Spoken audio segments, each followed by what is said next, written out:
Hello, hello, hello. Welcome back to another episode of Spooked Coast to Coast.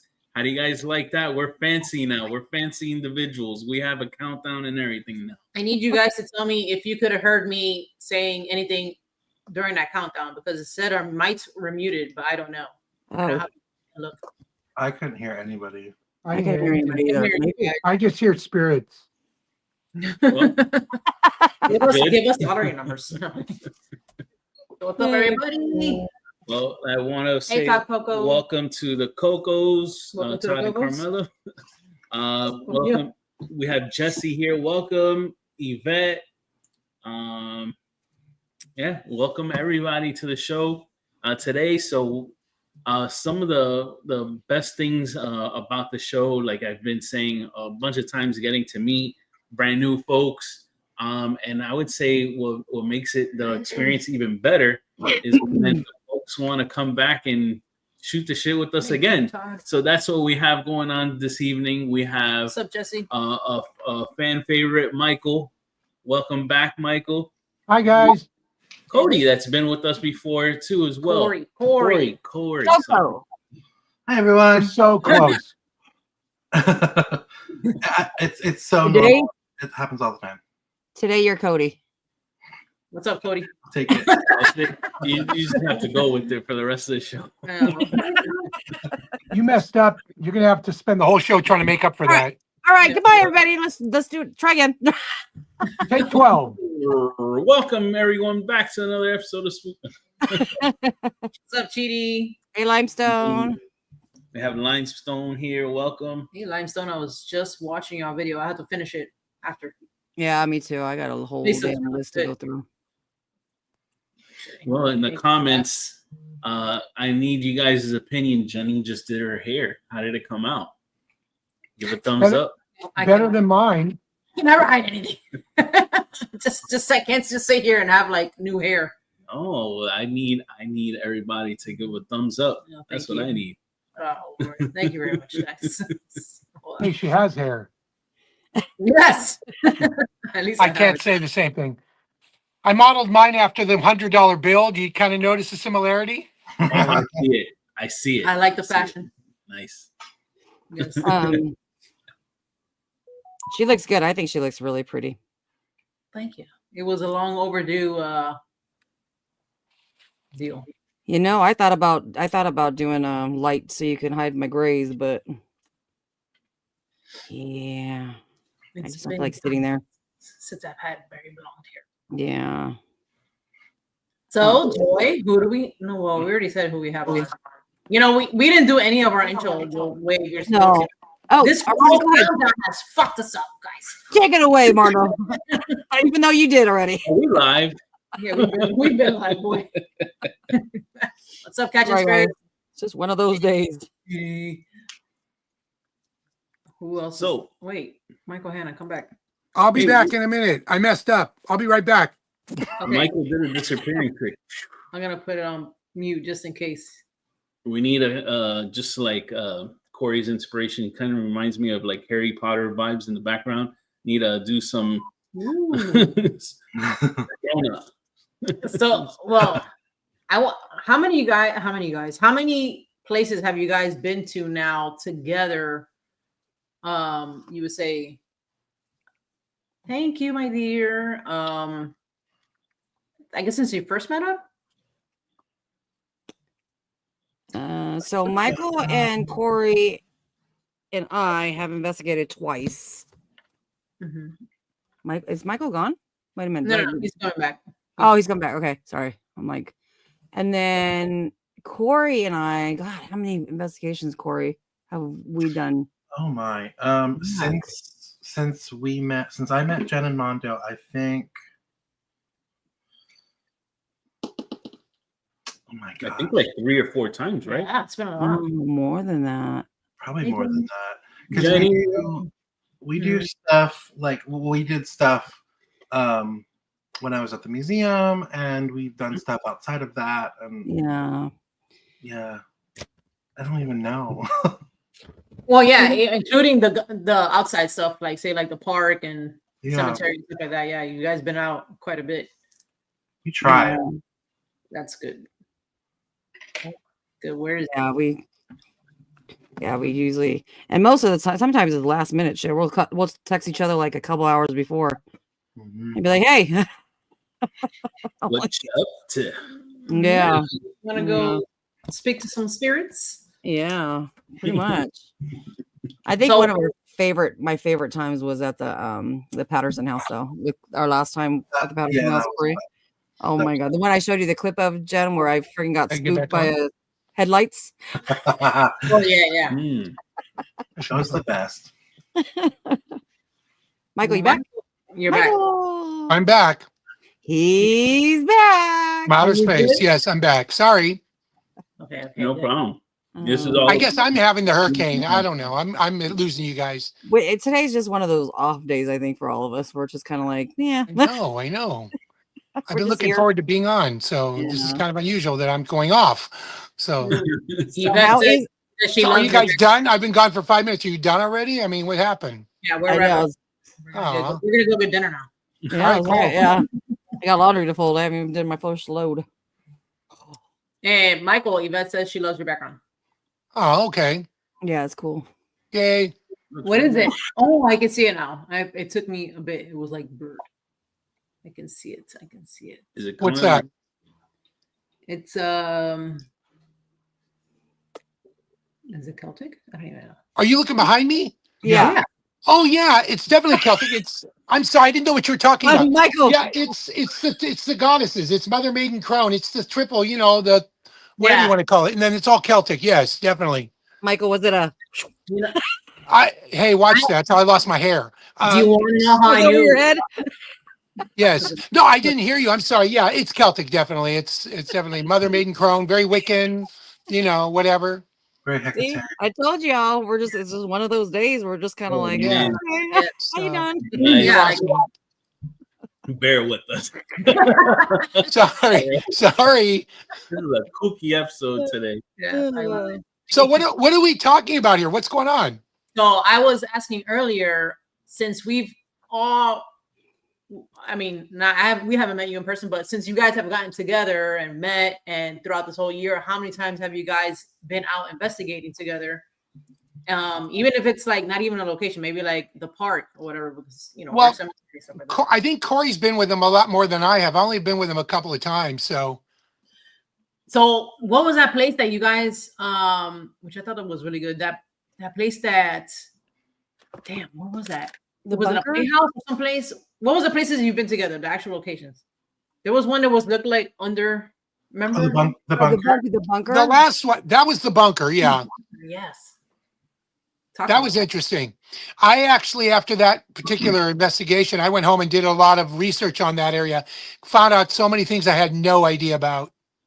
Hmm. Oh, for A real? lot of history there. Very surprising history.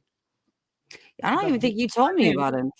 The whole Pasadena thing. I don't do any investigations or research before an investigation because I don't want to be influenced by anything. But that particular one, I couldn't believe what the whole city of Pasadena.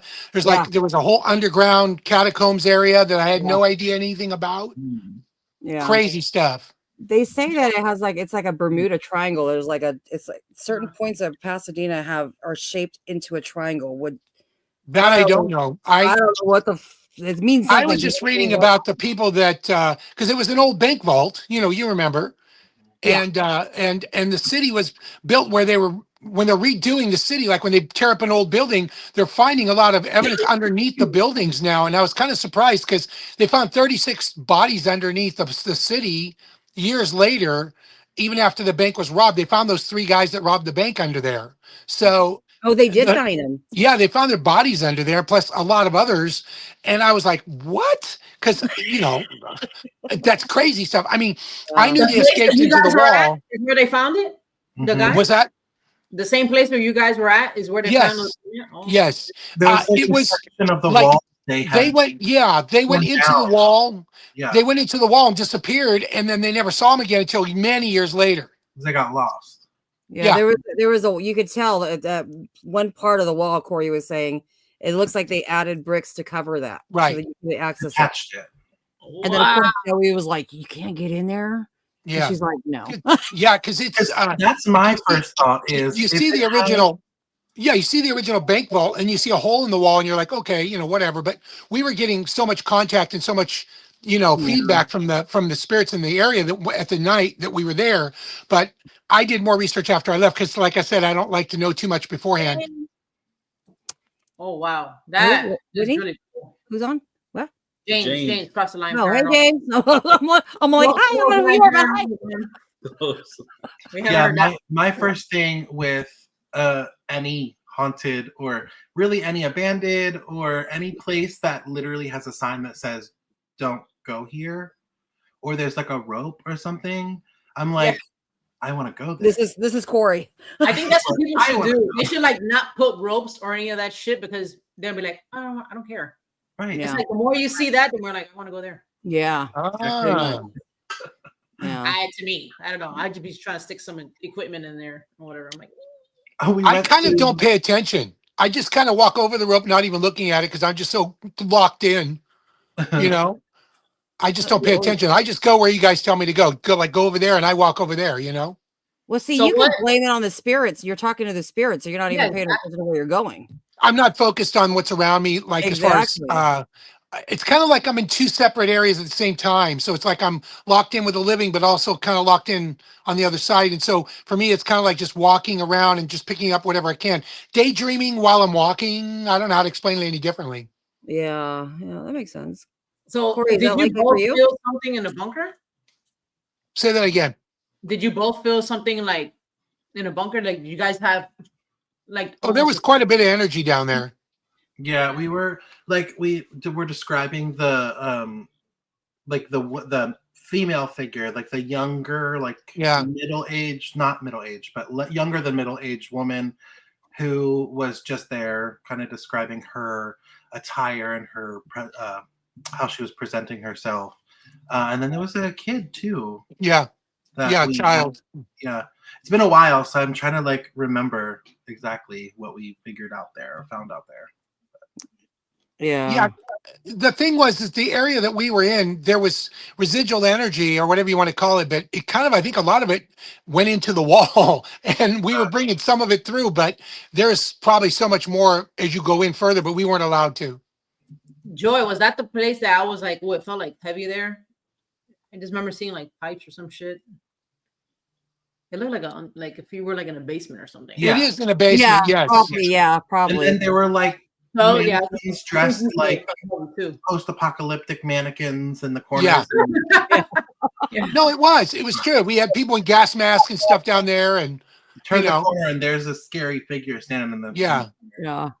And the problem is it looked like it was going to be like reach over and grab you at any second because you weren't sure if there was anything in there or not. Yeah. Those figures they had set up in there kind of look post-apocalyptic, like you said. Yeah.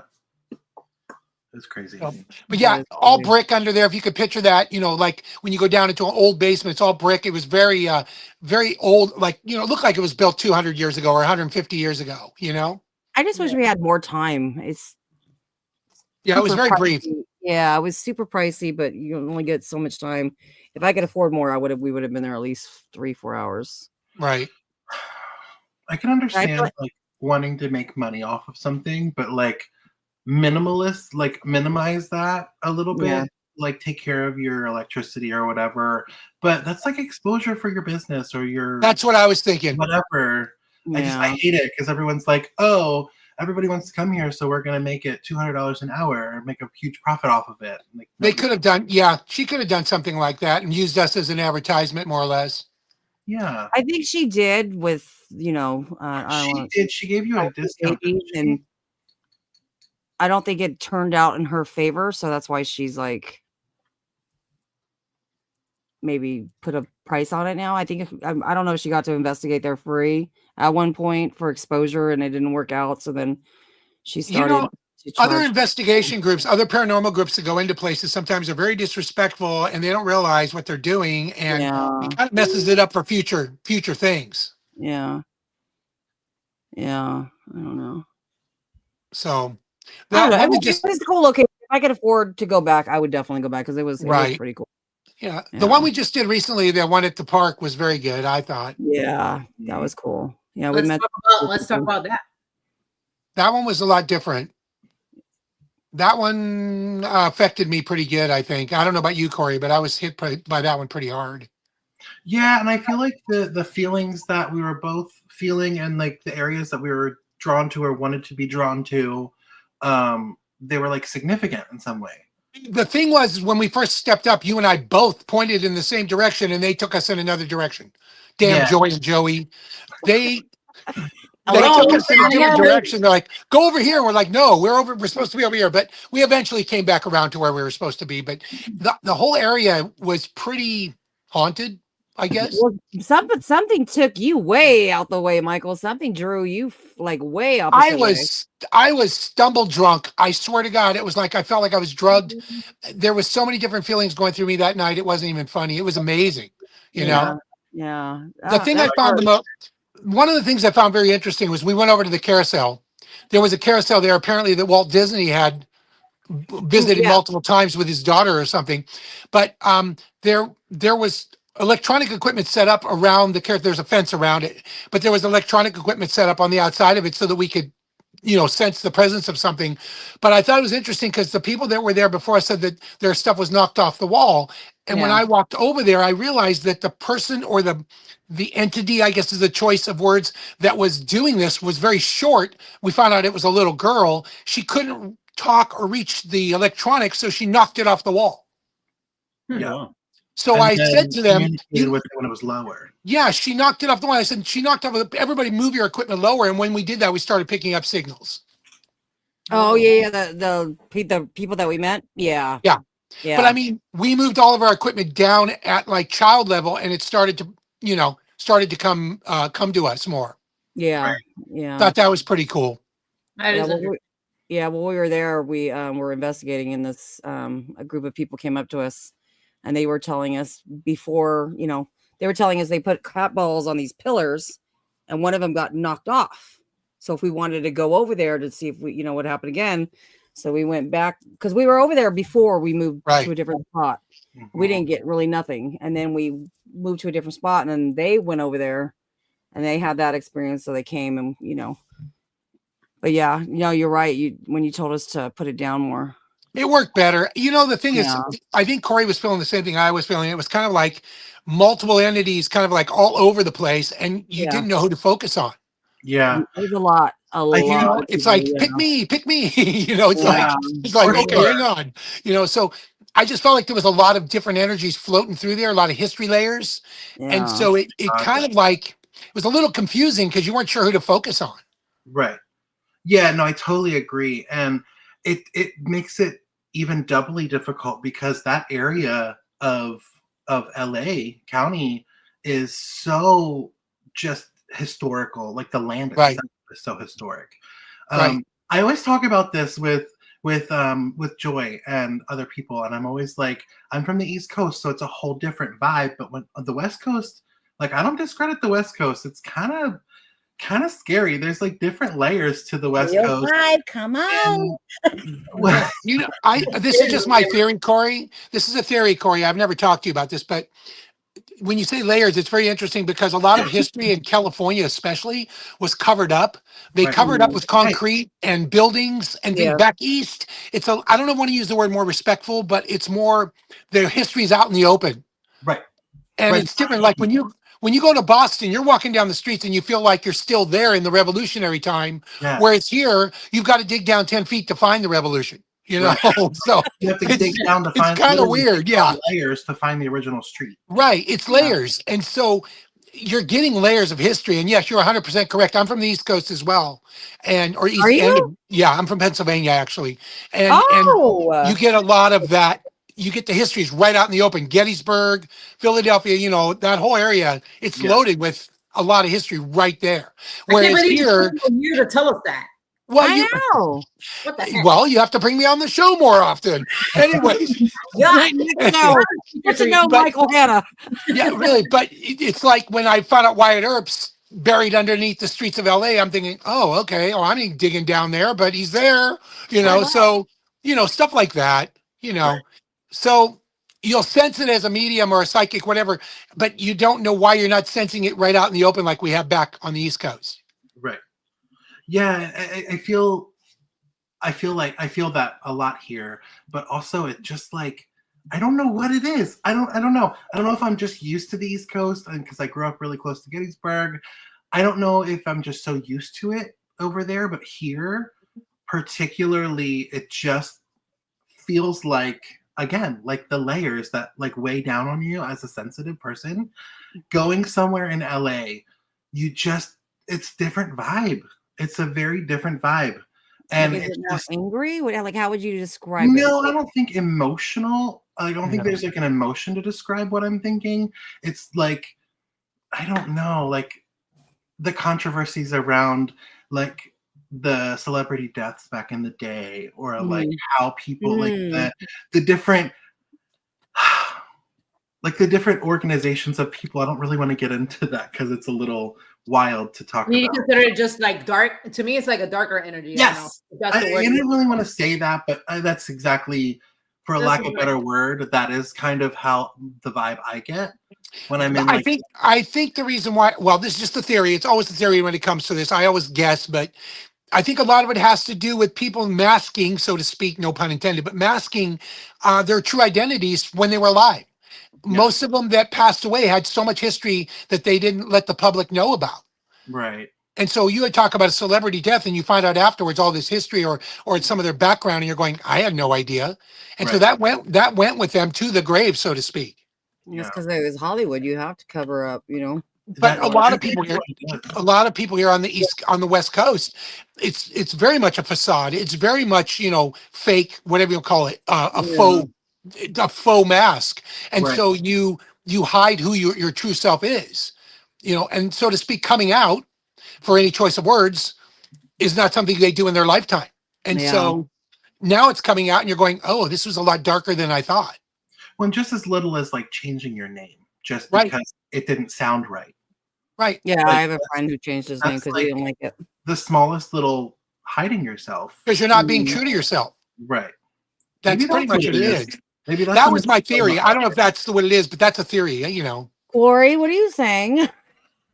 What? Changing your name? What are you saying? I Is mean, that a dig? no, it's not at all. Oh, No, you Nobody guys. knows what you're talking Wink, about. wink. No, it's just I don't know. It's a vibe here. And I've been to the Griffith Observatory. I've been to Griffith Park. I've been to downtown LA. I worked in Hollywood recently on Hollywood Boulevard. It just like the history here is not to be discredited. Like there's a lot of land history. Yeah. And I know we had like the Native Americans on the East Coast. They have Native Mexicans on this coast where it's kind of a similar kind of situation, but different in a completely different way. Yeah. And Well, just it's a different lifestyle. and everything. It's just like It's a different lifestyle, East-West. Native Yeah. Americans, East-West, completely different lifestyle. Right. You know. And it's just like that attachment to the land, first of all, that you have to kind of shuffle through, and then Right. everything else building on top of it. Again, layers. It just that's the word that keeps sticking in my head is layers. Well, it's what it is. You have layers out here, and as a psychic medium, and I keep saying that, it sounds like like a carnival act, but as a psychic medium, I mean, you had to learn to interpret, and I had to growing up, like any medium or psychic would have to do, interpret the layers because you're being given too much history at one time. You're being bombarded. You've got to almost filter it as you're being given it, and it's very difficult sometimes. Yeah. So when you're doing a reading, you're speaking to somebody and you're going, wait a minute, that this person comes through, but this is from another time period in your life, so you have to, there's a lot of work involved with the readings, especially with layers. I wonder how you and Jen and Armando, how you guys would feel if you come to the West Coast, because you guys could both pick up energy and stuff. Yeah, you guys, like just you guys been on because the East Coast you've for a never while. been to the West Coast, right? You guys have never been here on this No. side. No. I wonder, like, if it would be just like you know what I mean? Depending on probably like to depend- me on the location, I guess. I Yeah. can feel like that anywhere, but like say certain places you show me a picture and I'm like, oh wow, like I really like the I'm saying, yeah. looks, or Mhm. there's something that calls me to it, you know what I'm saying? Depending Yeah. on what it looks like. Like when we went to Gettysburg last year, Mhm. like just I love being being in the whole environment, you kind of felt like I'm stepping into Like a, history. you just put you like yeah, a, it was a different vibe It for was sure. completely different because Oh.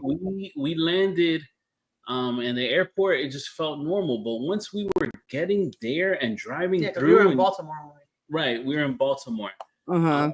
and just driving through, you can already feel the presence of, hey, something went down. It's history. It's Yeah. just very, It's very, to me, it feels very immersive. Like I feel like Well, it is very Yeah. much like jumping into a swimming pool because literally you're not picking up one spirit.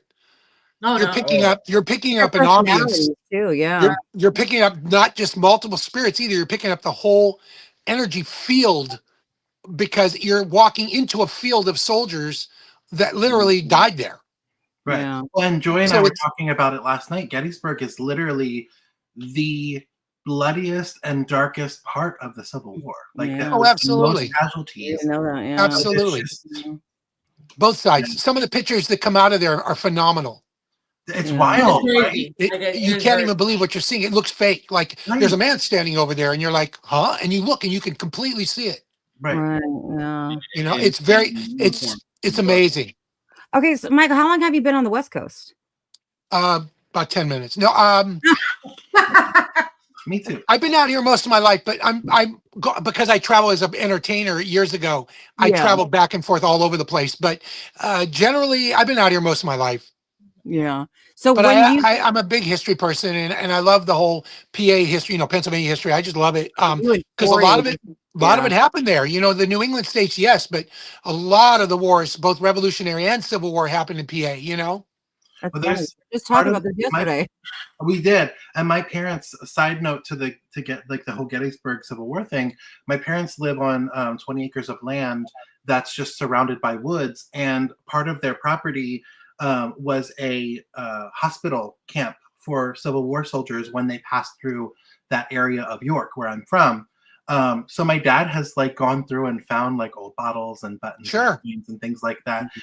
It's just wild to Well, you have a whole regiment of soldiers coming through on your land through the woods, and all of a sudden they decide to stop there overnight, and then a Right. battle ensues between two sides right on your property. right. Yeah. Right.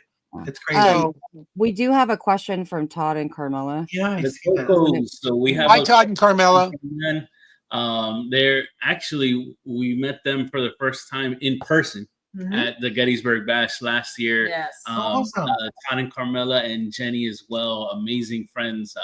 That it's cool. Like we always say, it's cool to like meet them online, but to see them in person, amazing experience. So we have a question from the Cocos. So it says, Michael and Cory. See, I said it right this time. You did. Michael and Cory, what was Because your you're reading it. wow moment during an investigation? Well, maybe I don't know how to read. I did it. It did it well. No, it's okay. I can read it. It says "whoa" moment. Yes, I get it. What was your What was both most of you guys? wow moment Yeah. during an investigation? Go for it, Michael. I've been doing this a long time. I've had quite a few. Probably with a white noise issue where I was being literally like called everything but a child of God. And nobody could hear it but me until the playback. And I'm like having this full conversation with this energy that was so angry at me. You couldn't even believe, I mean, the words that were just coming out, and I'm going, don't speak to me like that. And don't, and then they're like, who is he talking to? And then afterwards they played back and they could hear the entire conversation. It was pretty amazing. But I've had multiple ones, being pushed, being hair pulled, multiple situations like that, which of course is common. You hear this all the time, but I would say probably more verbal, like being actually spoke to and by an energy that did not want me there clearly, Yeah. So Who would not want you there? I don't know. I don't know why I don't talk a lot or anything, The weather's Yeah. so angry. Could have been possibly my cologne or something. I don't know. Now, I've had many experiences that are very interesting, very unusual. I can't think of any off the top of my head, but except that one. But quite a few that were pretty amazing. You know, and I'm sure Cory. I don't know. I don't know much about anything you've done, but go for it if you have something. So I do have one really wild experience that I've had and I will remember for the rest of my life. So I was younger. I want to say this was about 2010. Thank you, cheating. Yeah, I was like 21, I think. So basically all my life, I didn't really know as a younger person how to kind of understand what was going on or in my head or like in my physical sight that other people weren't noticing, or like my emotion level would go off the charts for no reason and all these things. And then as I got older, I learned all these things.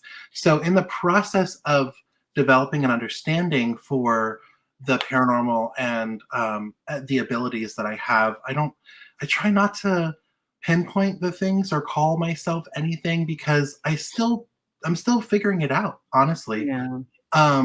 But there's one experience. I was working in a theater, and of course, mostly every theaters are haunted in some way, shape, or form, if you make it up or if it's legit.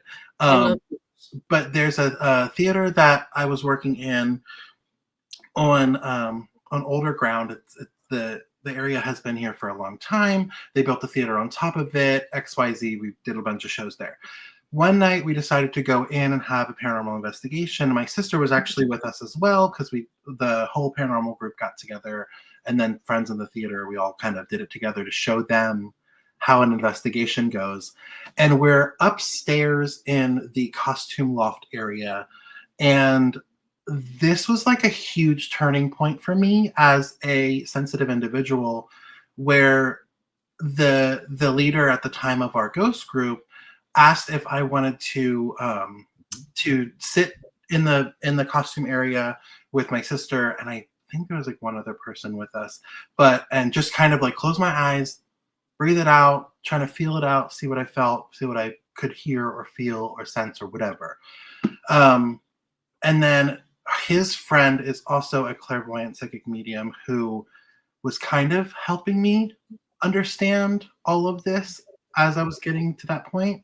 So she was an influence there as well. So I sat down, I closed my eyes, and I just started seeing all of these random people.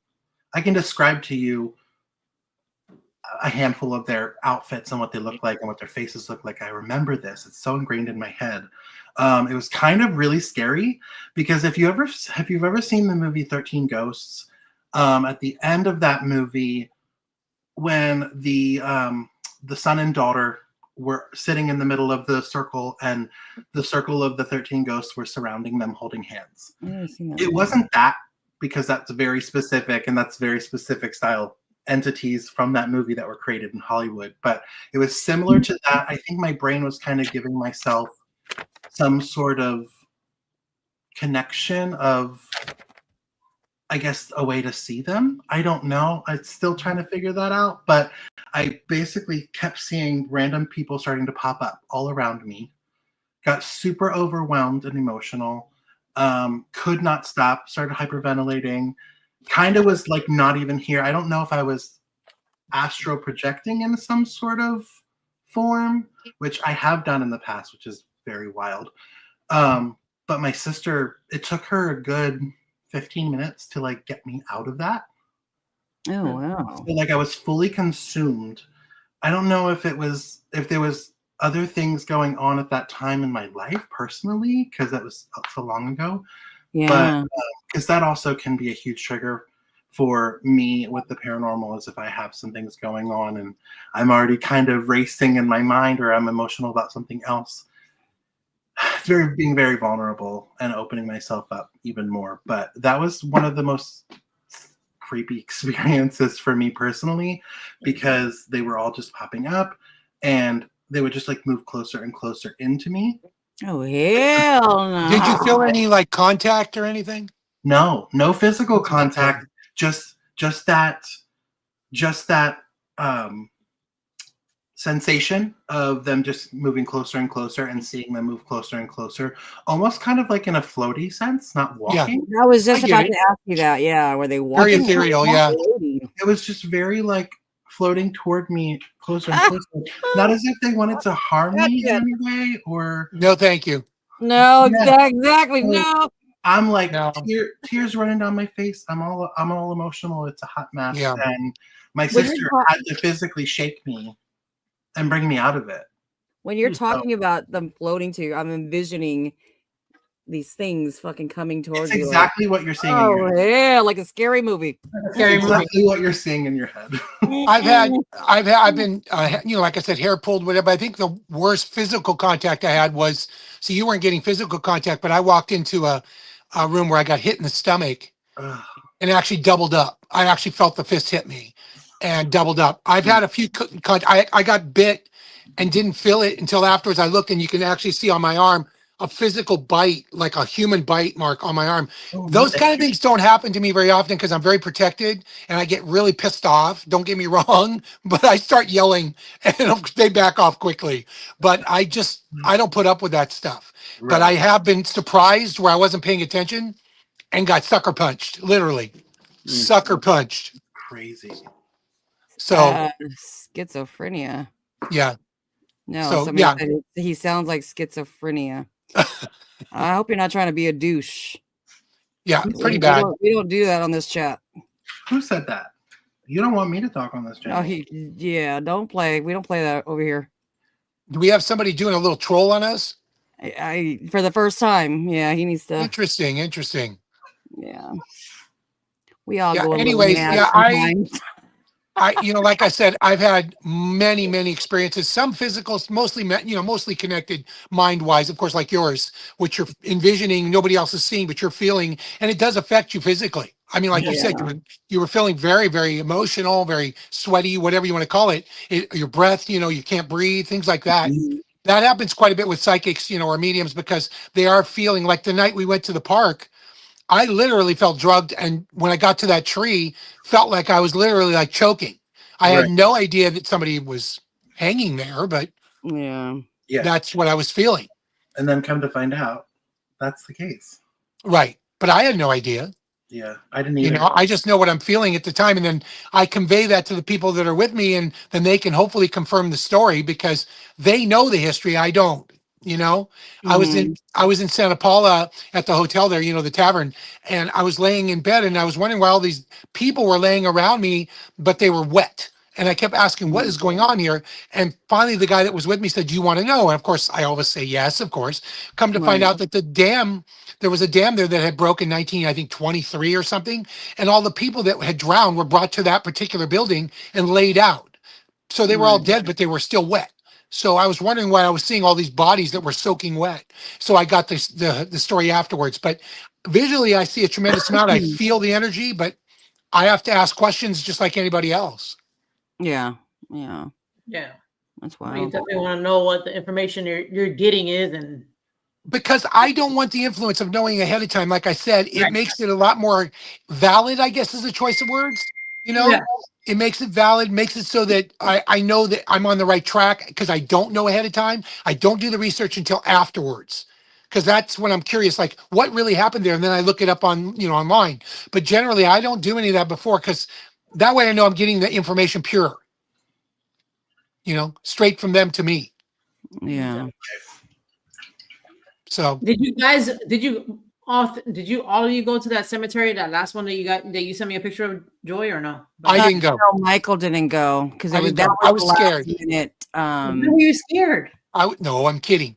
Oh, I ain't afraid of no ghost. Really last minute. Yeah, that was the last minute. They do a lot of stuff last minute, and they don't live really close to me, so a lot of times I can't make it. Yeah. So I had a question about that cemetery then, Cory. Like, have you been there before? And if not, well, what type of vibes did you get there by any chance? To the cemetery we just went to? Yeah.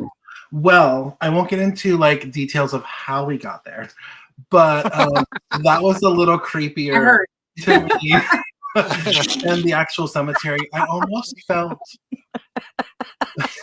He was drunk by the time he got there. He said, "I'm out." I was dramatizing the shit out of that shit to her. So For those of you out there that don't know what happened, I won't give you the details, but let me put it this way. It wasn't easy to get where they were going. Exactly. There were fences involved and railroad tracks and bridges and tunnels and Little trolls under the bridge. Okay, he's dramatizing it too. Okay, perfect. But so like for the most part, I kind of felt, other than like on edge because we were somewhere we probably shouldn't have been. It was very like I didn't feel terrible because number one, it was also I guess a safe haven resting place for people of a certain faith that wasn't recognized back then when it was all Catholic, and you couldn't bury your loved ones just anywhere because they didn't believe that it was still hallowed ground if you weren't Christian buried there, you know? So like, I don't know, there was just something a little solace for me to realize that like this was a safe haven resting place for a small number of Jewish faith people. But then, Were they all Jews? No. I don't know if they were all Jewish, but I think mostly like the family. I don't want to say too much because we're not really disclosing it. But the main family that was buried there, their family was Jewish, and that's why it was built, so that their family could have a resting place. Right. Honestly, that's what I read while we were there. Yeah. Honestly, you probably see more than I did. I get yelled at every time I use a fucking light because Joey doesn't want me. He wants me to die and hurt myself. So, I don't know. I was just like trying to stay put in one little section. We were a little bit concerned if people would see the light, so we're just like on edge. But it was a really cute. It looked really cute. Apparently, at some point in time, it could have been abandoned or like vandalized, but it looked like it was well taken care of. Yeah, it was really nice. I'll text you what it. I told you what it is, Michael. Right? Have you heard of that cemetery? No. Just text me later. You can let me know. Sure. Yeah, you might have heard of it. Yeah, you might have heard of it, but yeah.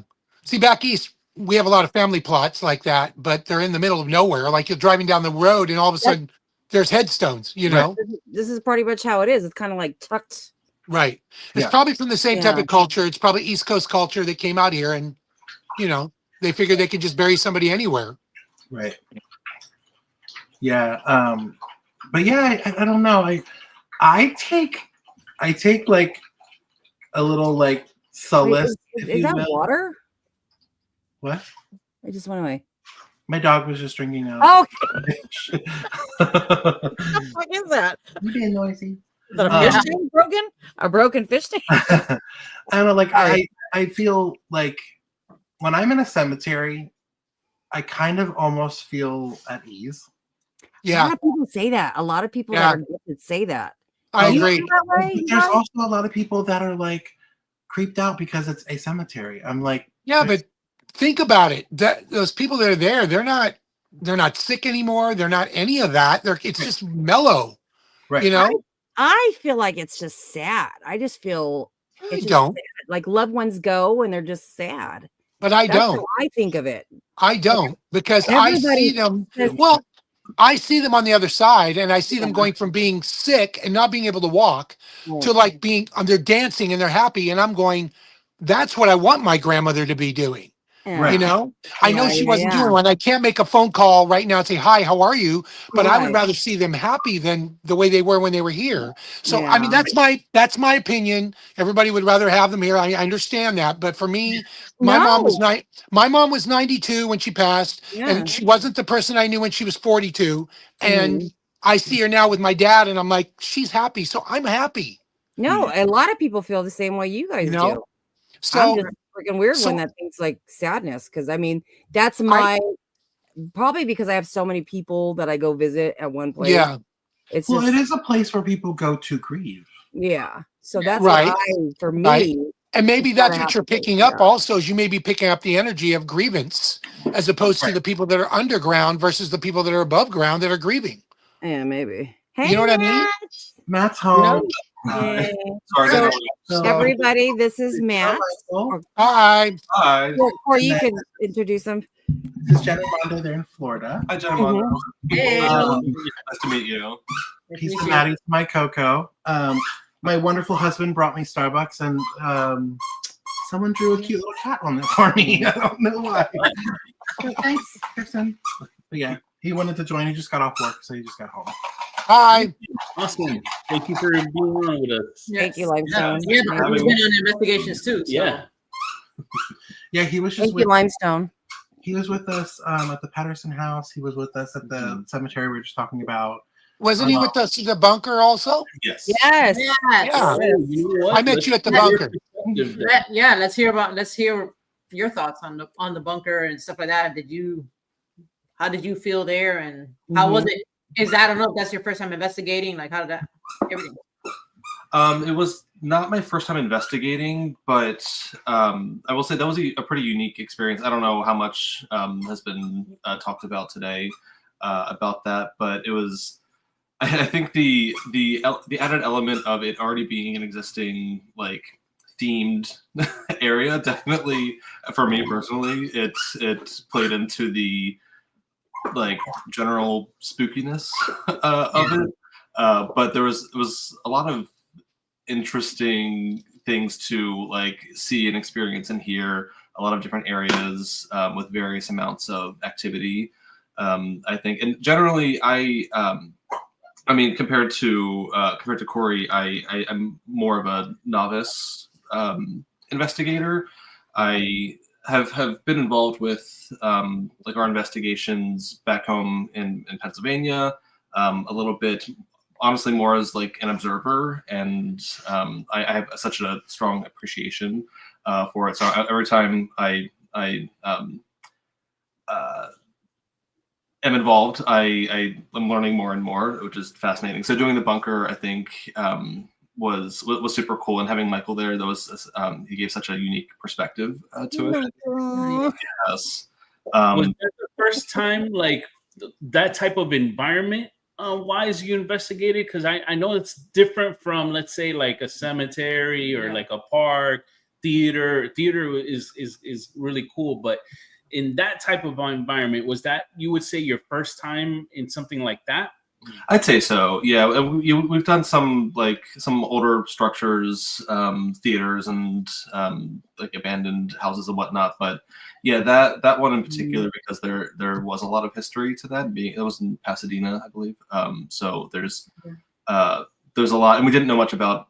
At least I didn't know much about it going into it as well. Which typically I like to know a little bit about like the history and kind of background of the area that we're investigating. So it was cool.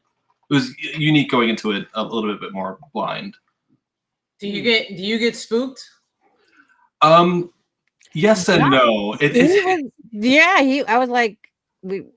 Or Cory would, or we would ask him if he would go get something like way on the other side of the room, and he would just go, no problem, no questions asked. He would just go. I would say in general, I used to be, I think, much more of a skeptic, or I'd find a way to explain myself out of any situation, which that I think has changed as I'm getting older and learning more. But I think in general, I like to think that, I don't know, I can take it. I don't get spooked by too much. He's also the weirdo that can literally walk in the pitch black in an abandoned house by himself.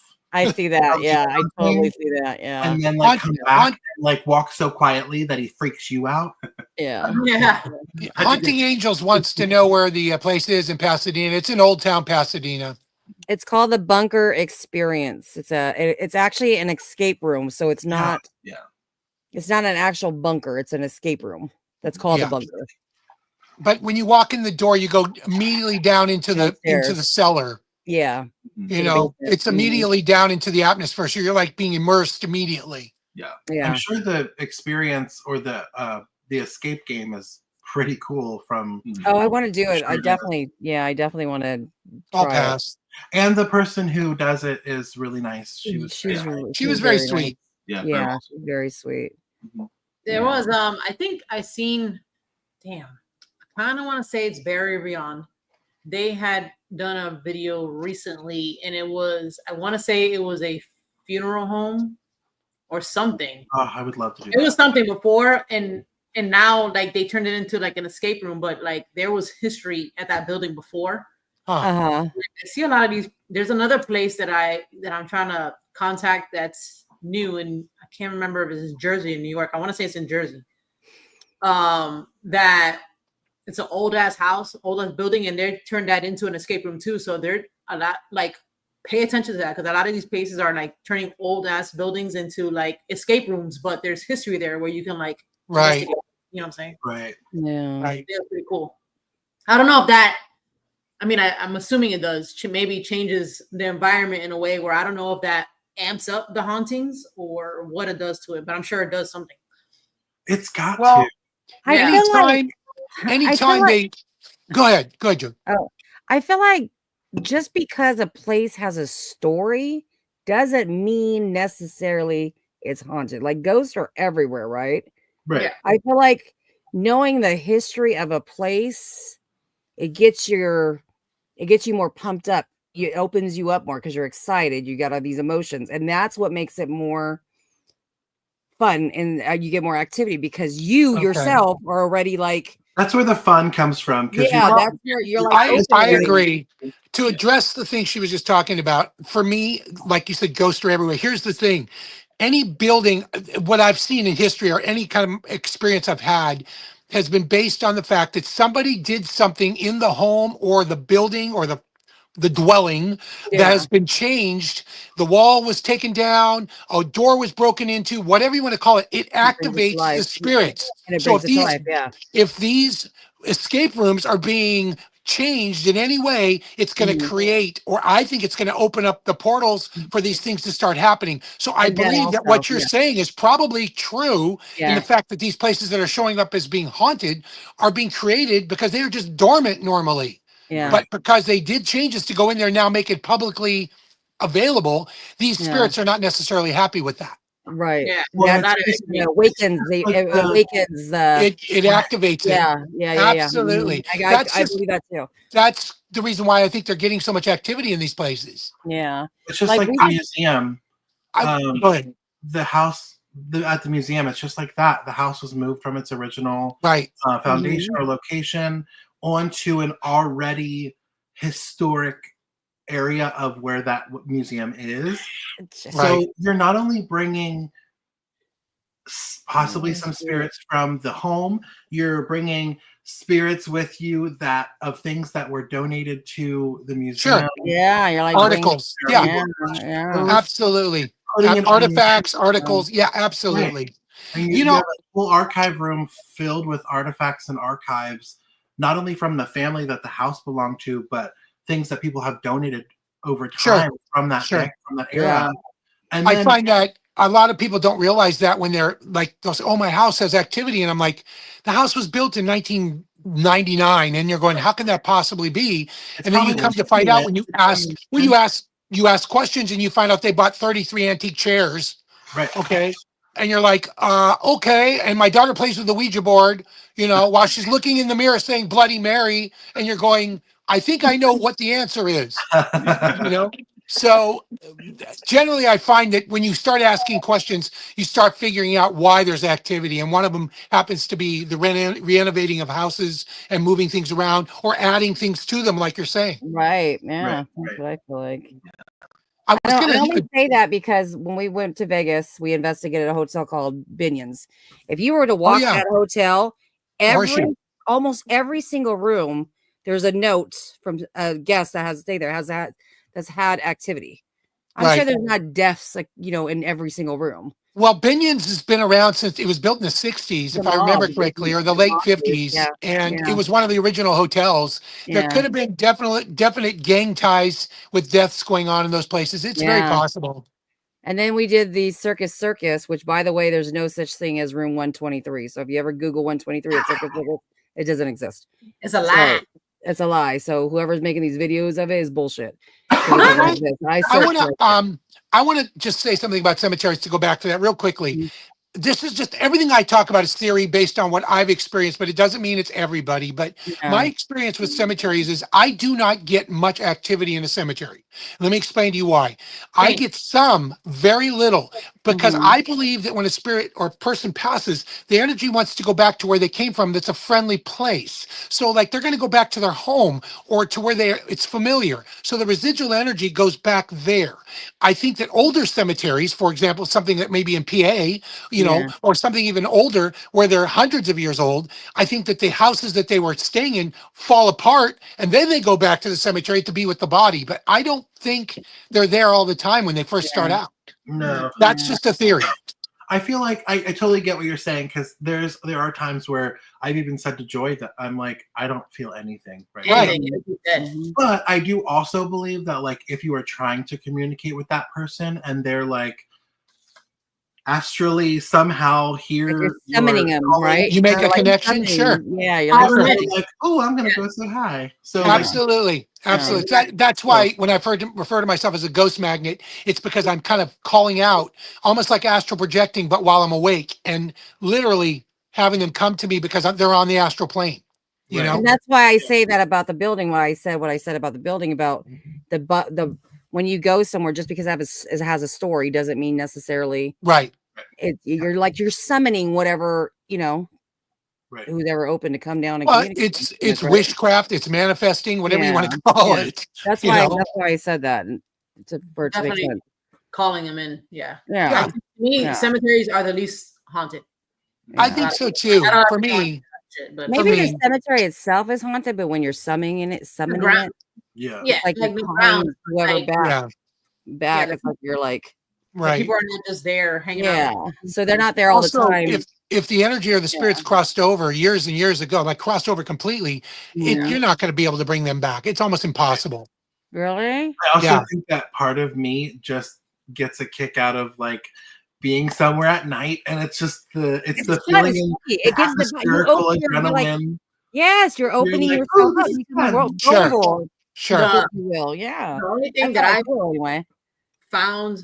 I don't know. That's just my theory. I don't know. I could be totally wrong. I found in cemeteries are like shadow people. I see that a lot, and I don't think that those are the people who are dead there. I think those are just like dark energies that like to hang out in places like that. And the only other thing that I've seen a lot in cemeteries is, I want to talk about that real quickly, because this is once again, you're not going to stop me from talking, obviously. I feel like shadow people, there's multiple levels. I feel like a lot of them are ready to cross over. They have no interest in staying here, and they're just about to leave to go to the afterlife. The ones that remain here definitely have an agenda, and I feel like they're here to contact or make contact with the living still, or be within the realm of the living. A lot of the ones that you see that are like smaller ones that are moving around or skittering around, they're just about to leave. I feel like they're transitioning over. So I think there's different levels. So it just depends on the one that's in the dwelling that you're in. See, I have a question on that topic, just to like be clear and make a clarification for myself. I have always, because I've had my own experiences with shadow figures and whatever, but like I don't acknowledge them, because I have been told in the past, and like the little research I have done about them is that yes, they could be a crossed or passed on individual who passed away, but they also could be something a little bit more malice. And that's why I don't acknowledge them at all. Can I have that squeaky toy? I really want it. Go to town. She is wild. Anytime we're trying to do something, she's excited. She's so happy. She's my baby girl used to do that. Honestly, that's why I mentioned levels, because I think there's different capacities of dark figures. Some are ready to cross over, some are non-human, which is what you're pretty much getting to. That's what freaks me out a little bit, so I just don't acknowledge them, period.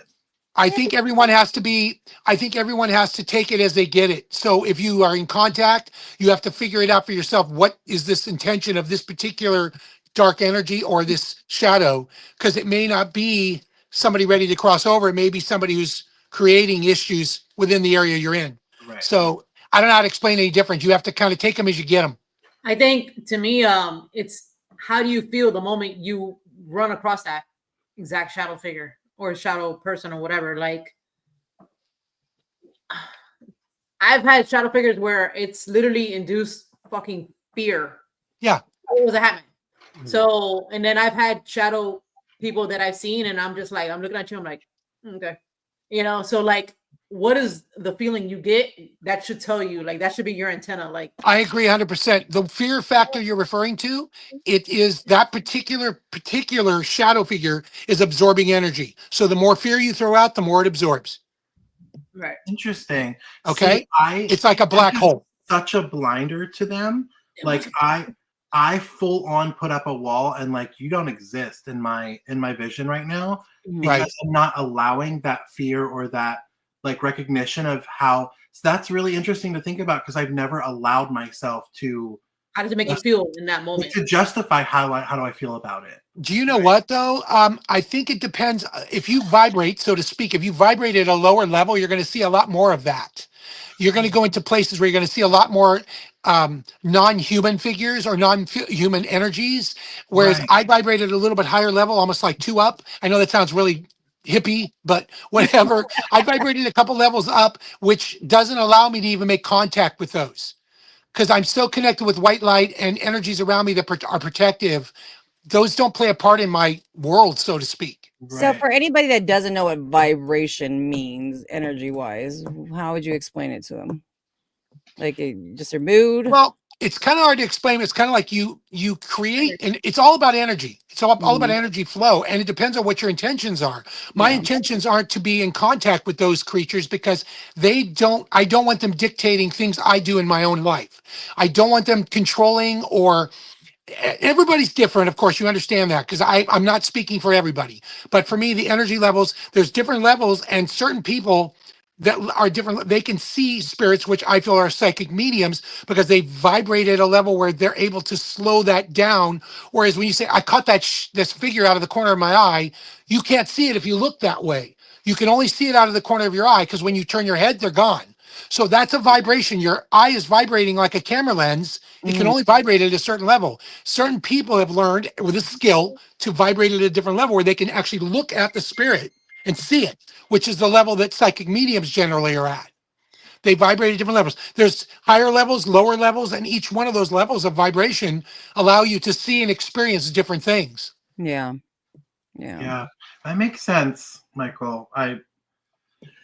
I feel like I'm so black and white sometimes because like I either want to do it or I don't. Like that's just right. I'm a very fight or flight, and especially when it comes to shadow people. Cory's like, all the way. I'm like, nope. But that's your right. That is your right, and that is your choice. I don't choose to stay in that dark realm or that area because I don't dwell in that realm. I don't want pictures in my head of excuse the expression, plane crashes or people dying or blah blah blah. Right. I pick up people after the fact and I want to talk to them after they passed. I know the circumstances and how they passed. I see a car accident or whatever, but I want to see them afterwards. I want to see before and then after, so I know what they experienced, and then I want to speak to them after and see how they're doing, so that I can convey that message to their loved ones and say they are doing fine. That's where I vibrate. Right. Okay. But everybody's different. That was, it's a choice. Nice place to be. Is it like it's a choice, you know? Not to be funny, but is it like, how does it feel? What? When you're vibrating? You know, it's kind of hard to describe any type of psychic ability to somebody. Physically feel it? Or is it like, oh yeah. When I'm if I'm sitting and I'm being contacted by somebody who's passed, it comes through me in a very cold air, or my body freezes, or I actually literally, like if you've got that shockwave that goes through you every so often, picture that on a nonstop basis, like where your body's constantly moving. Yeah, I noticed that you kind of zone out a little bit too. Yeah. Yeah, like because I'm being spoken to, like, and because I'm between their conversation and you talking to me, sometimes I have to listen because they only get a very quick second to let me know what's going on, and then I have to interpret. Right. Yeah, I know. So I kind of like I'm a little disrespectful in that sense because sometimes I just really want to hear what they have to say real quickly. No, yeah, no, I've noticed that, and that's totally fine because I know I could see that you're like, I know that you have Right. abilities, first of all, I'm so I'm not spacey. gonna be like, hey, well, yeah, I know you're busy, right? I get a little spacey. It's not that I can't hear you. It's almost like being between two worlds at the Yeah. same time. Yeah, And it's like I'm going, okay, come on through the veil. I want to talk to you because I can't really get the details from you. But while you're talking to me, somebody else is talking to me. Yeah. Do you notice that about him, Cory? Matt, did you guys notice that about Michael? Now that he's talking about it, like I noticed it, but now I really I noticed it. Because now, like, I can not to that level, but I can totally understand that because there's some times where he's having a full conversation with me, and I'm in like four other different places, right? Yeah. And I just look at him and I go, "What?" And I yes, you do that shit to me all the time. Yeah. What's really cool is if you're from an ethnic family like me, you can hear 8 conversations at one time. Yeah. Oh shit! No way. And I can tell. No, seriously, it really being from a family that speaks and you're hearing every conversation at once. Yeah. And you try to address each one as it goes. It's almost the same as working in the spirit world. I'm hearing them talk and I'm hearing you talk at the same time. So I can address, it's almost like I can talk to you in a second because I can talk to you anytime, but I've only got a limited audience with this spirit or this energy. So I've got to listen to what they're saying. Yeah. Right. Yeah. I noticed that. Yeah, like you're like, huh? I'm sorry, what? Yeah. You're like zoned out. It's And never totally fine. intentional. Like it's totally fine. You're doing your thing. Yeah, but then there's other times. Well, I can tell. So, like Michael, to your point of kind of like zoning out almost when Cory's in that state, and I'm like relaying information to him. I can tell that smack him upside the head a couple times. The words are there. The words are getting through, but it's not penetrating. Yeah, because he hears you. He hears you, but it's not. He is hearing you. Yes, the thing is, he's addressing something that he feels he only has a limited time with, and so he will get back to you as soon as he can. He's going to put you on pause for a second. I like that way of describing it, and I took I've learned very, very much. Is that how you are, Jen? When you try to tap in, what?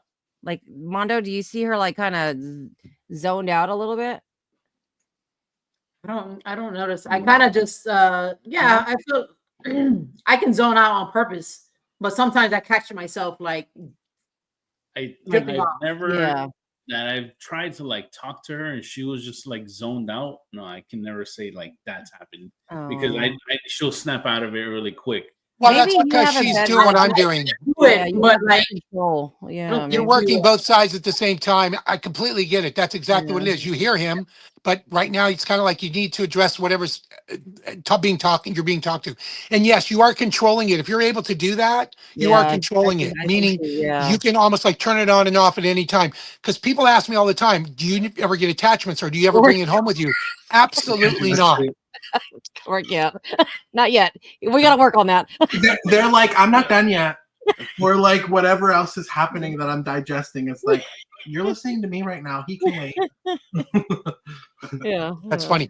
No, you kind of like you are not being disrespectful. You do hear them. Yes. But the person that's there, it's just not absorbed. You're just right. And I could turn it off and turn it on just like you, but I don't bring it home with me. When I go home, I said, look, I've spent all my day with you. I spent all my time with you, my passion, but now's my time to be with my family. So leave me alone. Do not bother me while I'm sleeping. Do not bother me in my house. Go away. I'll talk to you tomorrow.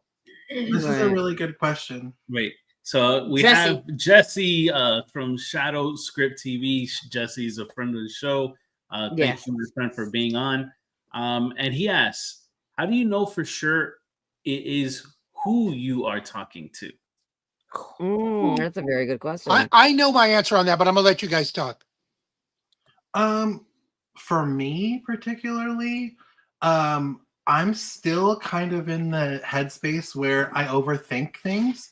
So I'm still trying to figure certain things out. And that, for instance, is one of the main things that I'm like, okay, well, I'm investigating something and someone's coming through that we assume or think it's that individual after there's like a domino effect of information leading up to it. That, just like we were talking about last night. But then I think the Jesse is alluding to the fact that it could potentially be someone Mimic. pretending or mimicking Yeah. another thing. Mhm. I think for me, I don't acknowledge that because that's a dark road that I don't ever want to go down because I don't want to say I'm too vulnerable, but like I am too inquisitive that I will allow myself to open up if I let it happen. So I will just always go straight to, oh, it's the thing or the individual that I think it is. And if it's not, it's not. But I'm only going to acknowledge so much of that so that I don't go past that. And I also can kind of What would be the benefit? What's the benefit of a, I'm going to use the word demon, okay? Because I don't use that word often because I don't believe a lot of it's very rare to me to even be in contact with that.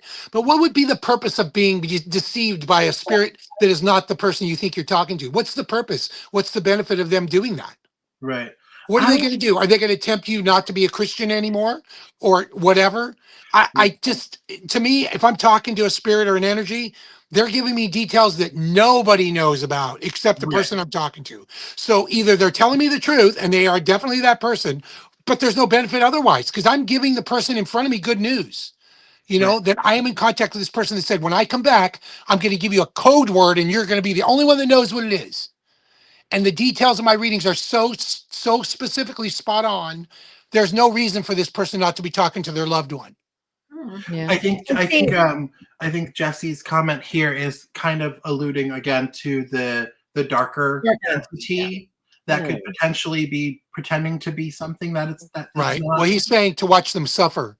Right. I think everyone understands things in a different way, especially if like you're not someone who's like sensitive to that kind of thing. But in my opinion, to answer Jesse's question or to kind of play off of that, we're also all raised a certain way. We're also taught certain things, or like if there's like a religious side to a family and you're taught those things and you have that upbringing, you're kind of, I remember in my upbringing for a short period of time, it was very religious. And I was like, it was pounded in my head that anything that was unexplained was dark or was a demon or was this and that. And so I kind of understand the question that he's asking, but in my thing is like, I don't ever want to acknowledge that. So well, to me, to acknowledge it is to give it power. Right. You make it valid. Anytime like that word comes up on a ghost chat or something like that, we're not acknowledging that. Thanks. Bye. Yeah. I don't acknowledge it either. I'm totally right there with you. I truly believe that, like I said, there's no reason for them. I'm telling the person I'm reading for good things about the person that's passed away, and they're not suffering. They're feeling better about making contact with their loved one, and their loved one's telling them to be comforted, and by the fact that they're coming to visit, to just put their arms around them and give them a hug, send them a sign, something positive. I don't see where that makes the person suffer. So to the demon or the entity that's dark that's trying to do this, you completely lost your power. So leave me alone. I think it's easier too, Michael, when you're doing a reading because you have the person giving validation. It's validation. As to like somebody investigating, we're going to know the answer. There's going to be it's going to be in history. Well, I'm being a mediator. Not just a medium, but a mediator. I'm in between, and so it allows me to buffer the situation. You get validation, right, from the family you're reading for. As if we're investigating and there's nothing like, there's no story, we don't have anything in concrete facts. We're just kind of guessing, and maybe that's where it's hard to say. You're working within a very wild realm, right? So it's free game, pretty much. It's freelance. They have there's no holds barred. It's just, dog eat dog, whatever. Yeah. So if they want to come down and hit you in the head, they can do it and then take off laughing. For me, it's like, come down, give it a shot. I'm going to tear off your head. Okay. Give it a shot. Okay. I ain't putting up with your crap. Okay. So for me, it's like avenging angel time, come on down. I dare you. So that's where I'm at with this. Okay. I just don't put up with, it. Period. Yeah, so Jesse, I think to sum it all up, Jesse, you always trust your gut because your gut is always either yourself, your subconscious, or a guiding angel or a guide or your spirit guide or however you want to refer to that is telling you something. So you should always trust your gut. Oh, absolutely. I've always done that. Absolutely. And there was another thing that popped up from Jessie, I think. No, I would just say any psychic will tell you the same thing. Always trust your intuition. Don't second guess. Intuition is your best friend, and be it your own intuition or your spirit guide or someone that is ancestral or whatever is trying to tell you something, just listen to it and feel it. Yeah. I think Jessie is on the same wavelength as what I was referring to, because he quoted a Bible verse. I think it really just depends on the individual, whether you believe in a devil or you believe in a hell or you believe in a heaven or whatever. However you believe is your prerogative, and how your opinion, your the way of your life, however you want to live and however you want to think. In my opinion, again, it's just trusting that intuition, trusting that gut feeling. If you feel like you have so many butterflies that you're just gonna like poop yourself because your stomach is falling out your butt, trust that shit and walk away. I like his idea too, just like me ripping off the head. You know, his just goes at the other end than from mine. Mine's at the top, his is at the bottom. Obviously. Yep, if you're falling out your backside, walk. I always say, like, when I post videos of me connecting at the cemetery with my family, people are like, "You don't know if you're talking to them." If I feel like it's them, let me have that fucking moment. That's your leave me alone. That's yours to have. That's not for anyone to tell you otherwise. I'm sorry. Leave me alone. I can literally say that I am visited by Michael Jackson every day of my life. That's mine. Don't take that away let me fucking enjoy that moment. If I feel like the thing is, as the person I am, I have been told many times you have to be careful. There's dark things, and I get that. I'm not being ridiculous. I get there's negative, positive. I know it's out there. I'm not being stupid. It's just for me, my gift, my blessing, whatever you want to call it, which is what I call it, not a curse, generally is to help people. It's to connect and give them positive direction. It's to connect with their families, if that's what I'm doing, aside from their everyday life, their relationships, their finances, all that. Aside from that, connecting with people that they loved or people that want to contact them to give them a message of closure, a message of unanswered questions, whatever. I find that to be positive all the way around. So that is why I feel the gift that I have is not meant for dark things to come in and try to deceive me. I'm not doing something that's connecting with the religion. I'm not telling them to change their religion. Any of that. You believe the way you want. But what I'm trying to do is help you with your regular life, like almost like a motivational coach, and say, it's time to move forward. It's time to live again. Yeah. Okay. How do you guys feel, 305? How do you feel about what we're talking about? Like, what are your thoughts about, like, what Jessie asked? I mean, I know we talked a lot. I went for one. The whole conversation there. Touched a little bit of everything. I don't. To me, like the whole, it could be everything negative. It's just the very uber religious, drill down version of that. No, I don't believe that. I don't, like, everybody's like, oh, I'm like, well, when that person's grandma one day comes in and they tell me I'm talking to demons, right? Whoever said that earlier. Well, do you consider your grandma a demon if she came through and she wanted to come talk to you, or is it now? That's what I always tell people. Grandma, you need to sick Michael on him. I think a lot of people are. That's what I tell people. Why are you afraid? They'll tell me before the reading. They'll say, "I'm afraid." I say, "Are you afraid of your grandmother?" I mean, that's what's coming through. Your mom, your grandmother. These aren't people. These aren't things you don't know. Yeah.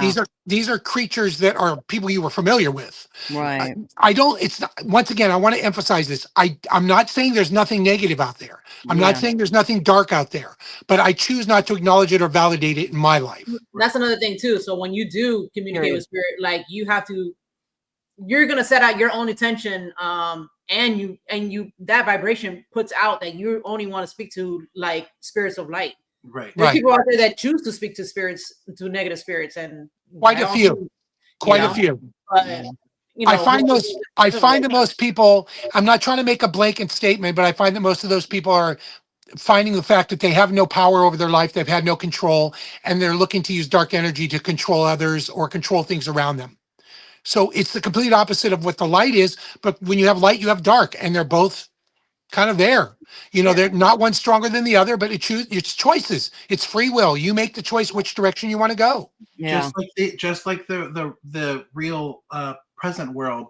We have good, we have bad, we have light, we have dark. You choose where you want to be. You choose what path you want to take in life. You choose what side of that you want to be on. Yeah. And sometimes people don't feel like they can make that choice because they're stuck in a situation, or there's somebody or something around them that is controlling them. And so if black magic worked for them once, it'll work again. And so that's how they continue with that path. But that once again falls into another whole conversation. Right. You know, so, you know, but I'm just saying, I'm not saying that, you know, light is the only thing that exists and I'm like this light. It's just, there's a lot of dark out there. I just choose not to let that be part of my life. Yes, agree. bad things happen to me. Yes, negative things happen to me, but I just tear off its head and tell it to go on its way. Yeah, I'm not going to give it energy or feed. But I do want to add on to what Jenny was saying is I mean, the folks out here, we're all investigators. Some of us are psychic, some of us are sensitive, but we all, regardless of whatever you classify yourself, we all have that gut feeling. Exactly. So you don't have to be this or that or this to have a gut feeling about something. Maybe I shouldn't do this, or maybe I shouldn't eat that. Yeah, like everybody has that. Sure. So don't discredit yourself, and just like all the faces tonight have told you, trust your gut. Yeah. You know, recently I've been told things like everybody has intuition, everybody has psychic ability. See, I don't agree with that. I think everybody has intuition. Right. But ability to actually enhance that would be like talking to somebody who plays guitar professionally and somebody who's been handed a guitar and could literally pick it up and hear you play something once and go, okay, I can learn that in 1 second. And they do. You can't put a paintbrush in somebody's hand who's an artist and say, you can't paint this. They paint it automatically. It's just something that they're born with. Yeah. So I think there are certain people that are enhanced with the art or the form of psychic ability, and some people have some. Right. Okay. But it depends on if you want to develop it. That's all. Right. And also there were two comments here that I just wanted to say. Which one you want me to pull up? It was the first one. I forget who it was from. This one. And then there was one that Jesse just posted. I think they both kind of correlate with one another. In my opinion, it's the power you give something. Yep. If you do not give it power, it does not. It doesn't affect you. It can't affect you unless you give it that power. Yeah. Do you agree, Michael? Yeah. You know, the thing is, I always tell people you can believe in ghosts because you've seen one. You can believe in ghosts because you want to believe, which is a romantic idea, or you can just say, screw you and walk over it. Right. Yeah. Yeah. You know, and I think a lot of people just choose not to acknowledge the fact that this hidden world exists. And they live their lives very comfortable and very happy. But things happen to them and they just mark it off as coincidence or negative day. I agree. How do you guys feel, 305? I feel the same with Cory. I was reading. I was reading the comments. Sorry, my bad. Because I mean, Jesse, you've been investigating, right? So when you go to a resting community and you're like trying to talk to spirit out there, who's to say that you're not speaking to Tom, who's like dead in the ground there that you think you're talking to? Or just because if you went to somebody that claimed that they were talking to your daughter and they gave you the wrong information, that doesn't mean they got that. Maybe they just made that shit up. Right. Exactly. And there are people out there that will just do that. They will do that. Yeah. And unfortunately, that's just, again, that's the reality of light and dark that we live in on a daily basis. And that's a really unfortunate situation. And that's very unfortunate that they did that to you. Well, cold reading is very common. They know that the triggers on people, they know exactly what to say at the right time. And so that's why when I'm doing a reading, if I'm not being detailed to the point where they know I'm not just randomly using words like, oh, there's a lady that's coming through with 2 eyes, you know. You're not your typical. You have to be more spot on than just a random reading. Yeah. So for V, he says, my children has seen me standing in the doorway talking to them while I'm not at home. And your kids didn't ask for that. No, you didn't. But you did say you also go to places. Do you cleanse yourself? Do you cleanse your house? How are you in your everyday life, like vibrationally, do you feel like you're, I mean, negative attacks negative brings negative to me. Well, kids And are so, also maybe you have something in your house that you brought or followed you back. right. Well, unfortunately, kids until a certain age are very, psychic. very susceptible to that. They will pick up anything, but because of their like non-tainted Innocent. pureness, their pureness overpowers anything, really, in my opinion. And that leads to going into a young adult or an adult in life. It's all about, again, it's all about the power you give it. And Yeah, but children don't have control over that. They're innocent No. and they don't have control. And those energies that we're referring to are drawn to them because the negative energy is drawn to them because they are pure energy. right, And they're I easily think manipulated. kids get more Right. negative energy than anything. right. To me, I mean, just I sit back and I think about like the things that I've seen as a kid, and I want, like, I've seen good and I've seen bad, and I've seen something that like scared the shit out of me, and I still wonder, why was I shown that as a child, knowing that obviously it scared the shit out of me, because I think negative energy likes to feed off of that. It likes wants Yeah. to, you know what I'm saying? For And sure. They feed off fear. kids, Yeah, it's vulnerability. yeah. They feed off fear, and they know Yeah. what frightens you. They know what frightens you, and they use it against you so they can draw energy. It's like recharging a battery. Right. But I'll say, in my opinion, again, just because it is just my opinion, like nobody has to agree with this, but in my opinion, it's just like if you don't give it that power, it can't like invade. And like there are situations with like exorcisms and stuff, which is a whole nother conversation, but there is a level of vulnerability that unfortunately those people had let out, in my opinion, that allowed something to be invited in somehow. But I just think it makes me feel happy at the end of the day, or makes me feel like less, I guess, afraid if I tell Mhm. myself I'm not going to give that power, and it can't do anything. Yeah. To But see, you're trying You're to not gonna control the manifest energy it. around you. You're controlling your environment. When you I'm have a a young controlling girl, bitch. That's what I Ab- am. absolutely. But when you got a young lady who's like 13, 14, 15 years old, and her friends come over and they're messing with the Ouija board, they are there specifically to be opening a door. Yeah. Yeah. Which Okay. So don't they want that to come in. Okay. Yeah. The problem is they don't know how to get it to go back out. Go back out. Yeah. And they leave it there in the house. And so that has now got free reign. And this is what I was telling you earlier, Joy, is this is the wild realm. This is the Mhm. wildness that's now allowed to be let free in the house. Yeah. So somebody's got to Run go in and get rampant. that out of there. Yeah. Running rampant. I just Right. Yeah. Like just a move ghost. and hope it doesn't follow you. Well, I know. Well, thankfully, whatever attachments- we've done, they're not bad. If they are bad, we are not focusing on it and acknowledging it, and so it's not bad. If that makes sense. So I have a question. Michael, particularly for you, do you think if someone, I've never used the Ouija board, I will never use the Ouija board. It's just, in my opinion, I don't like the idea of inviting something in that will literally just decide to stay if it wants to. In your opinion, over time, could that, if you're not giving it that, like Joy just said, they just really don't recognize it, they don't oh my gosh, communicate. I don't give it energy. We don't give it energy. We don't think about it. Give it the energy or the Yeah. recognition that it's there. Yeah. Over Yeah. time, could they just decide, oh, well, I'm not affecting this person, I'm just going to peace out? Or do they stick with it? Absolutely.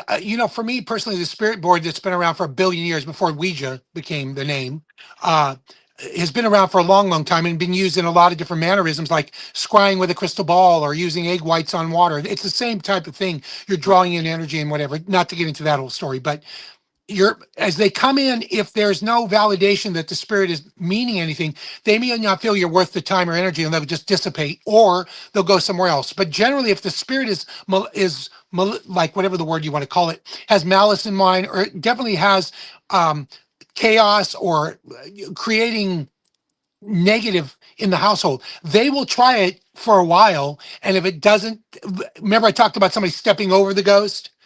If it gets to a point where somebody just kind of ignores it and it's just like, oh, that's our ghost, he's washing laundry, eventually they're gonna it's just gonna go in like, oh, we have this ghost that lives with us. I mean, you know what, the guy that we went to his house, you know, the Sharon Tate thing, you know, he lives with the spirits and he has no issue with them, so they don't give him any issues. They knock his furniture around, they knock dolls off his shelves, but he could care less, and so it doesn't really give them any power over him.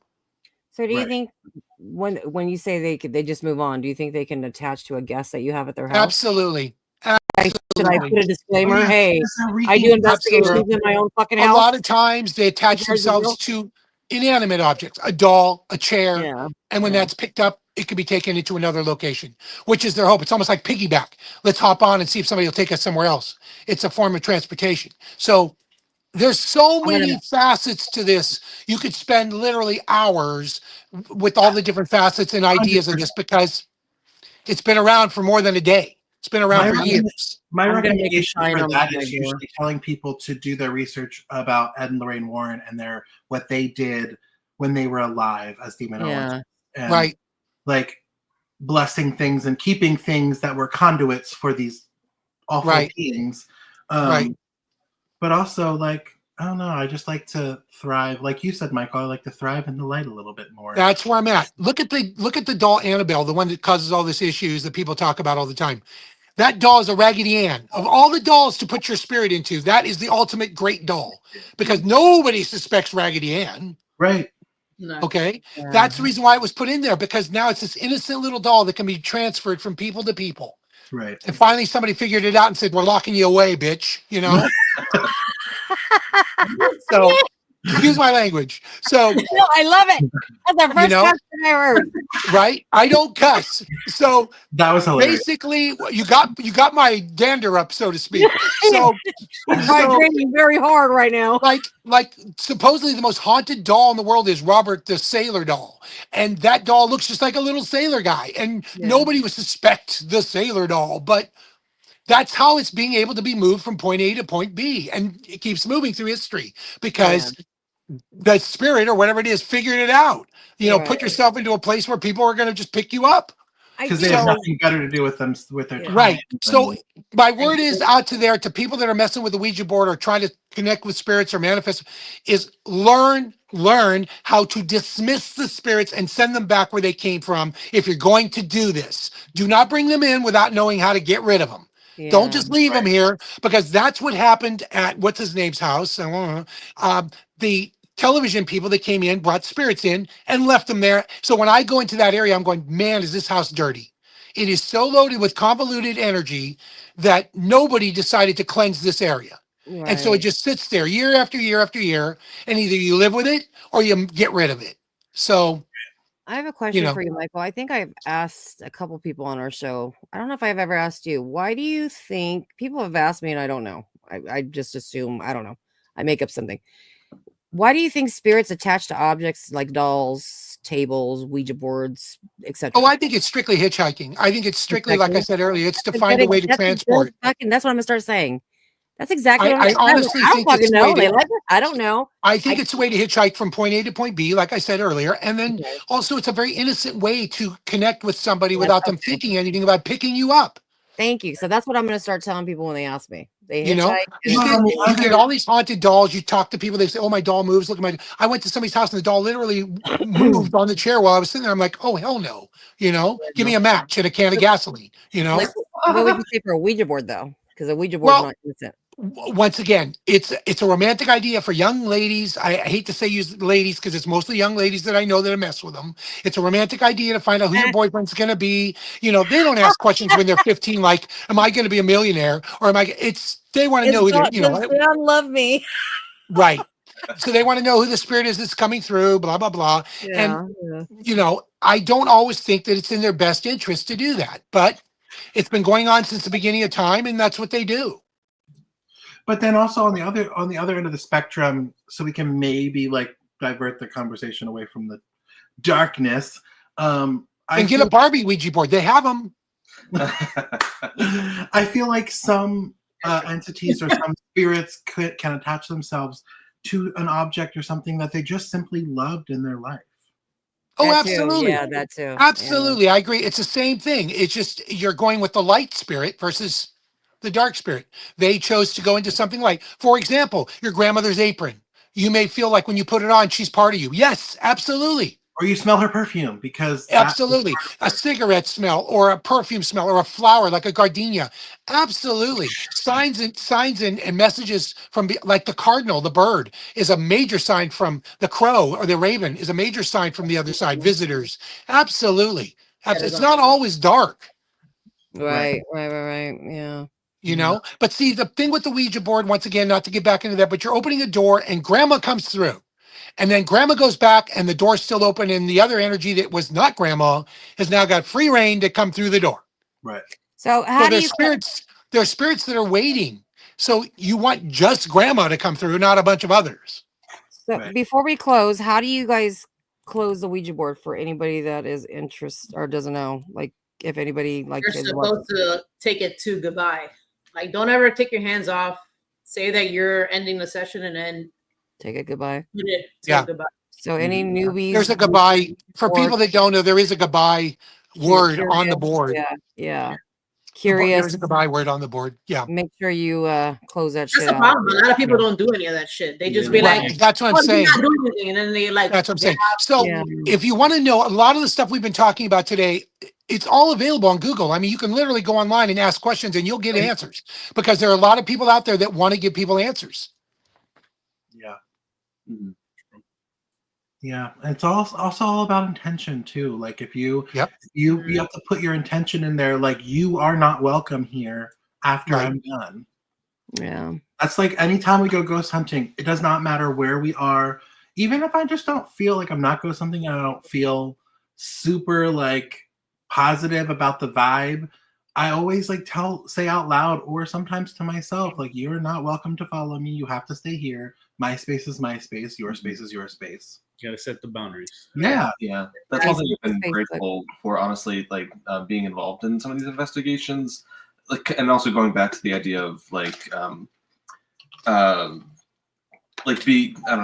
intuition versus sensitivity. Like I feel like Michael, I think you said like everyone's got that intuition, but not everybody has that like innate sensitivity. Right. It's just one step beyond that. Yeah.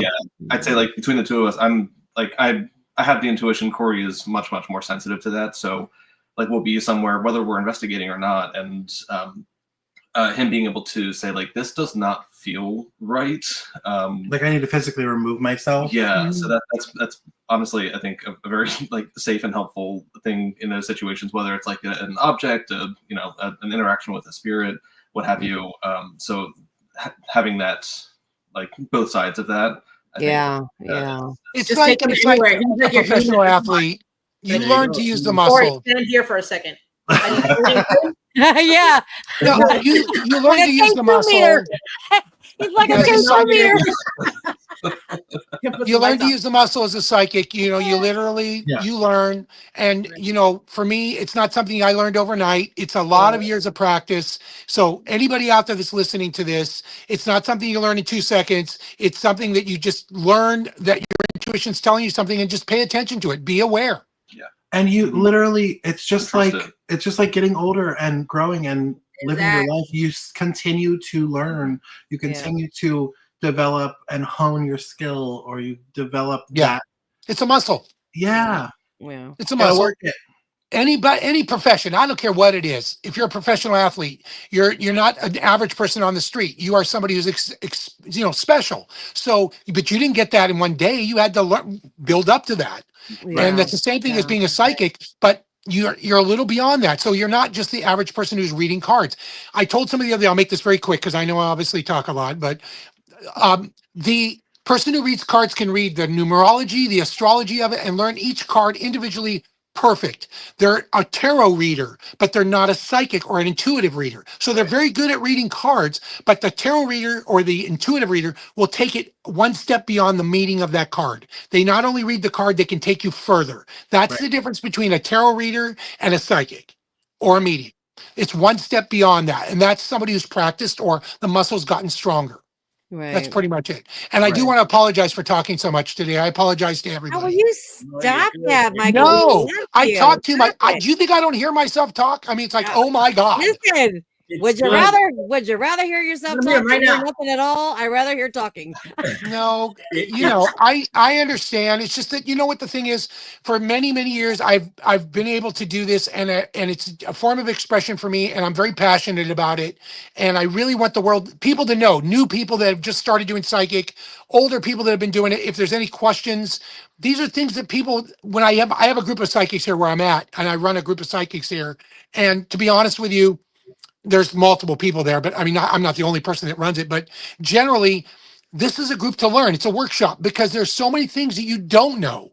So I go in there with an open mind saying, hey, you know, this happens to me during a reading. What does this mean? And somebody else gives me the answer. So I don't know it all, but that's why I'm so passionate about this. I want people to learn. You know, when I leave, I don't want somebody picking up a Ouija board and saying, oh, this is easy, I can do this. And I didn't learn about it. I want them to know. And like I said, if you want the Barbie, they have a Barbie one. So if you want something a little lighter, they do have it. So what I do want to tell the folks out there, not only Michael does he help out the folks locally to him, but he's also, if you've watched all of our episodes, you've learned a lot, just like we have. But our dear friend Whitney, that's in the chat room now, that's actually had the episode with Whitney. Remember Whitney? Oh yeah, the one from Florida, from where you're at. Appreciative of everything that you've helped her with. So please, folks, if you have anything that you want to reach out to Michael, he'll help you.